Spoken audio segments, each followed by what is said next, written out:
sida uu garan karo qof kasta oo ku nool amaba arkay waddamada ay ka midka yihiin kuwa reer Yurub, waxa si weyn uga shaqaysa mahmaahda Soomaaliyeed ee tidhaahda shimbirba shimbirkiisa ayuu la duulaa. waxaan taasi uga jeedaa in dadka wixii isku hiwaayad amaba isku balwad ahiba ay leeyihiin urur keliya oo kulmiya kana shaqeeya danahooda, iyadoo mararka qaarkood aad uga yaabaysid heerka ay taasi gaadhayso. haddaba dalkan Ingiriiska waxaa ka jira urur magaciisa uu ku jiro Soomaali, haddana xubnaha ku jira aanay Soomaali ahayn.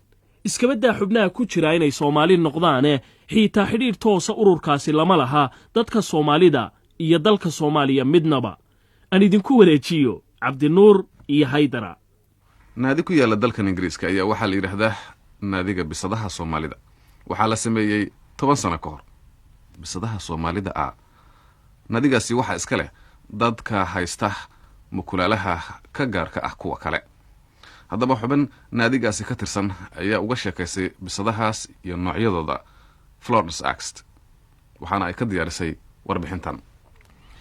muddo 100 sano ka badan ayay dalalka reer galbeedku waxa ay rabaysanayeen bisadaha iyagoo uga dan leh quruxdooda. muddadaasi ayaa Mareykanku waxa ay rabaysteen bisado ama mukulaal ay ka soo qaateen Ethiopia. bisadahaasi oo haatan lagu magacaabo Abyssinians, kaas oo ah magacii hore ee Ethiopia, waxa weeye bisado luga dhaadheer leh, timo gaaban leh oo aad u firfircoon. waxaanay u egyihiin bisadaha taalooyinka ah ee ay rabaysan jireen faraacinadii hore ee Masar, oo qaar ka mida laga helay xabaalihii faraaciintii hore ee Masar.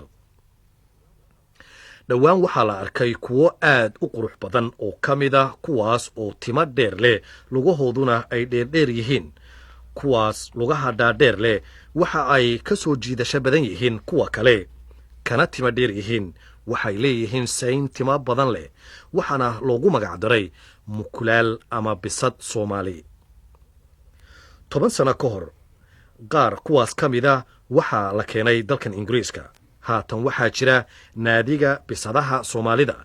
naadigaasi waxaa xubno ka ah 100 qof oo iyagu haysta mid ama 2 ama 3 bisadaha Soomaalida ma aha in ay qurux badan yihiin oo kaliya, ee waxa ay ka helaan la jooga bani aadamka. sidaas darteed ayay xubnaha naadigu waxa ay ku qarash garaynayaan $200 bal inay helaan bisad.